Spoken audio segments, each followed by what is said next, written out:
అక్కడ ఉన్నటువంటి గోపకాంతలందరూ వచ్చి ఆ బాలకృష్ణుడు చేసినటువంటి చేష్టితముల పట్ల తల్లి యశోదాదేవికి అనేకమైనటువంటి నేరారోపణలు చేసి చెప్పారు. ఇన్ని చెప్పినా సాక్ష్యం మీద ఆధారపడింది యశోద. ఎందుకని?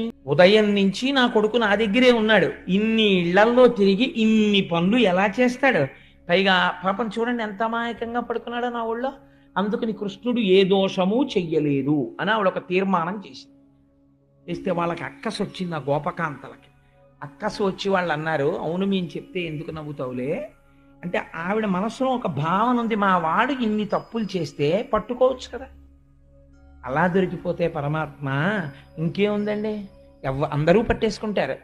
అందుకని వాళ్ళు అన్నారు, నువ్వు ఇలాంటి సందర్భం ఒకటి మీ ఇంట్లో చేయకుండా ఉంటాడేంటి, ఏదో ఒక రోజు చేస్తాడు, అప్పుడు నువ్వేం చేస్తావో మేము చూస్తాం, ప్రతిరోజు ఈ అవకాశం కోసమే ఎదురు చూస్తాం, అది ఇలా రాగానే పోపు మాడిపోయినా మాకేం బాధలేదు, మీ ఇంటికి వచ్చి చూస్తాం ఏం చేస్తావు, అప్పుడు చూద్దామని వెళ్ళిపోయారు. ఆవిడనుకుంది అలా ఎందుకు చేస్తాడు పిల్లాడు, ఏమిటో భ్రమ, వీళ్ళు ఇలా అంటారు అనుకుంది. ఆయన వెంటనే, ఆయన అమాయకుడు కాడు, ఆయన వెంట వెంటనే లీలలు చేసేస్తాడు.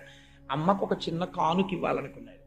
ఏమిటి ఆ కానుక అంటే, ఇది మహాజ్ఞానులు కూడా దర్శనం చెయ్యలేనటువంటి కానుక.